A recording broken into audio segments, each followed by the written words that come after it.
A história de hoje ela é desconcertante e reflexiva. Sejam bem-vindos de volta ao canal. Essa pode ser a sua história. E se você ainda não me conhece, muito prazer, eu sou a Jussiara. Ontem houve um evento para as crianças. Fui levar o meu filho, ocorreu tudo bem. Depois teve um lanche e foi dito assim para nós: todos vocês vão até ali a área externa para poder vocês receberem o lanche de vocês. Esse espaço da área externa era muito pequeno para muita gente, muitas crianças, muitos pais, enfim. Estavam ali eu e um casal de amigos. Eu disse a eles assim: olha, eu vou entrar aqui na multidão, vou empurrar aqui, vou procurar nossos filhos. Eles têm uma filha, por conta que eu não gosto que o meu filho fique assim, longe de mim, em um ambiente onde eu não esteja vendo. A gente sabe que temos que ter prudência. Encontrei meu filho, tava muito aglomerado. Sabe lata de sardinha? Pois é, lata de sardinha.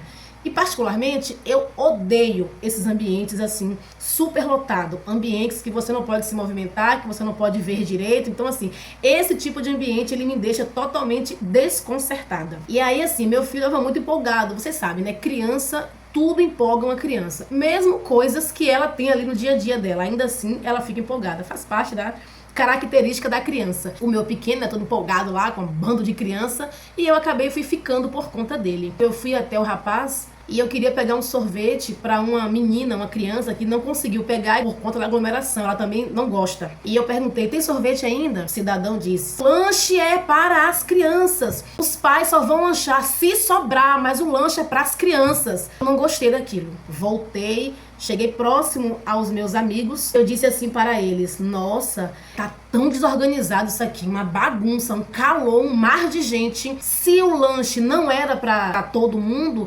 essa fala deveria ser trazida antes. Pessoal, o lanche é só para as crianças, os pais não vão lanchar, exceto se sobrar. Seria mais fácil, eu comentando com amigos, seria mais fácil, os pais iriam entender, iriam ficar mais afastados, aqui ficariam as crianças e essa aglomeração não seria necessária. Por infelicidade, um homem estava ao lado e acabou ouvindo a conversa, ele também era um dos organizadores, e ele foi e comentou com o rapaz que estava na porta, o rapaz daquela fala que os pais só iam comer se sobrasse. E ele disse assim: é questão de raciocínio lógico. É só pensar. O evento é para as crianças. E aí eu fiquei assim, muito chateada com isso. E eu disse: ué, raciocínio lógico por quê? Tá me chamando de burra? Pronto. Ali já se instaurou o caos ainda maior.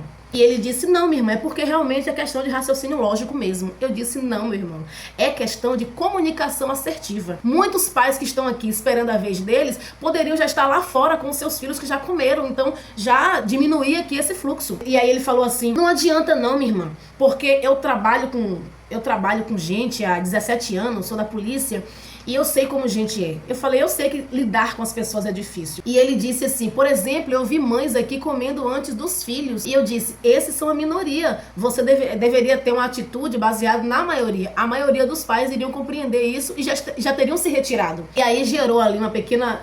eu não vou dizer uma briga, uma discussão, mas aquela coisa, ele queria trazer o ponto de vista dele, ele queria fincar o ponto de vista dele como verdade, e eu queria fincar o meu ponto de vista como verdade. E ficou assim, aquela situação chata, que ninguém gosta, e aí assim, eu voltei pra casa muito chateada mesmo. Porém, quando eu cheguei em casa, é sempre bom refletir. A Bíblia diz que nós devemos entrar no nosso quarto, fechar a porta e orar a Deus em secreto. E eu fui pro secreto conversar com Deus. E eu fiquei falando para Deus: Senhor, que situação chata foi aquela, Senhor? Eu acabei perdendo o bom senso, e acabei fazendo comentários que desnecessário, que não precisaria eu ter feito aquele comentário. E eu fiquei muito chateada pela situação. Eu fiquei muito chateada por minha reação.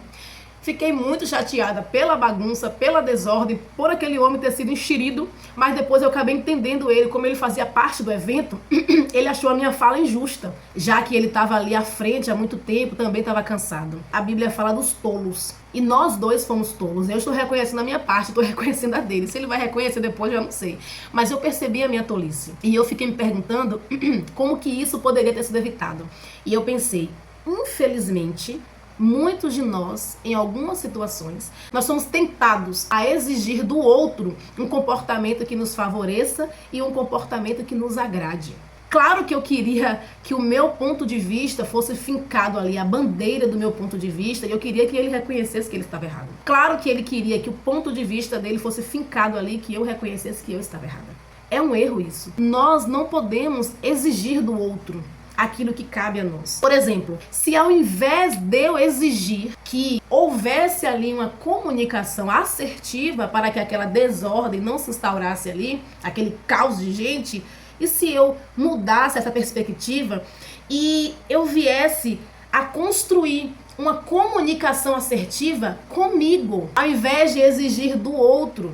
Porque a Bíblia vai nos dizer, no que depender de você, mantenha a paz com todos, no que depender de você. A Bíblia não diz que eu dependo do outro para que eu mantenha a paz com todos, é no que depender de mim. A responsabilidade prioritariamente é minha. Se eu tivesse construído uma comunicação comigo mesma, e você vai entender o que eu quero dizer daqui a pouco, eu estaria aqui contando uma outra história. Sócrates, ele popularizou uma frase que diz assim: conhece-te a ti mesmo. Quando eu cheguei naquele ambiente lotado, eu deveria fazer o quê? Para evitar um constrangimento e uma tolice que aconteceu, pegaria meu filho, me retiraria do local e viria para casa. Respeite seus limites. Lá em 1 Tessalonicenses 5:22 diz assim: fuja da aparência do mal. Fugir da aparência do mal, eu não estou dizendo que aquele rapaz era mau, não estou dizendo que a intenção que eles tiveram foi uma intenção ruim, não estou dizendo isso. Eu estou dizendo, conheça-te a ti mesmo. Tá tudo bem para todo mundo se adequa àquilo ali, mas se para você aquilo está incomodando, isso se tornou algo mal, então fuja.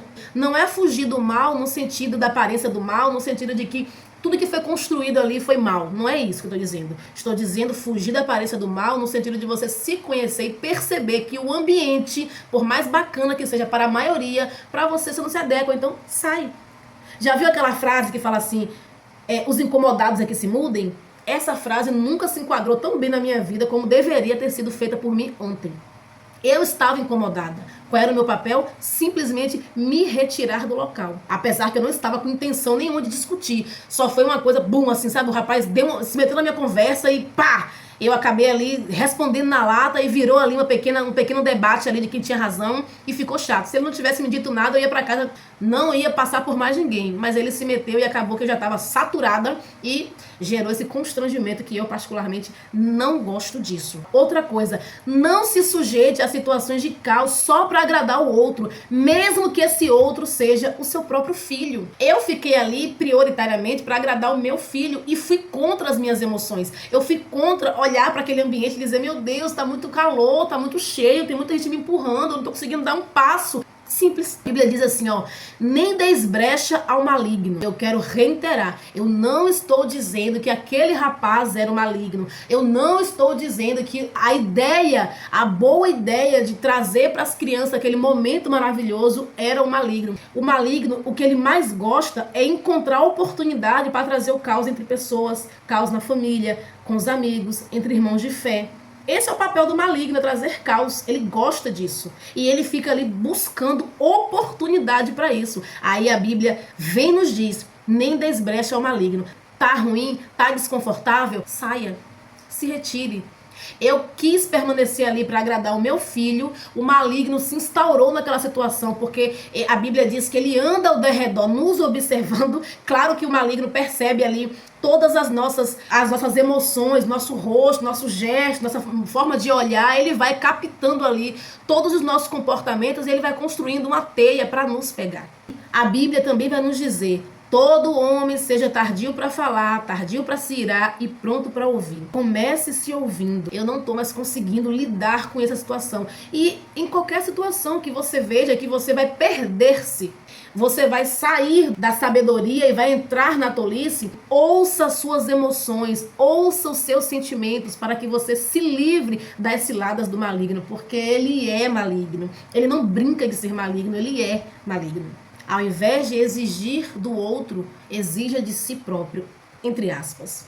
Claro, não estou falando de carregar fardos pelo outro. Você está entendendo, né? Eu tenho certeza que você está compreendendo o que eu estou falando. E sabe de uma coisa? Todos nós passamos por situações estressantes e desagradáveis. Mas o que eu desejo para mim e para você é que nós saibamos sair desses conflitos com sabedoria e paz. Que nós possamos enxergar além, sabe? O olhar de águia, a águia vê longe. Que nós tenhamos esse olhar de águia também quando se fala de conflitos, quando se fala de emoção, sentimentos e reações. Certinho? Até o próximo vídeo. Tchau!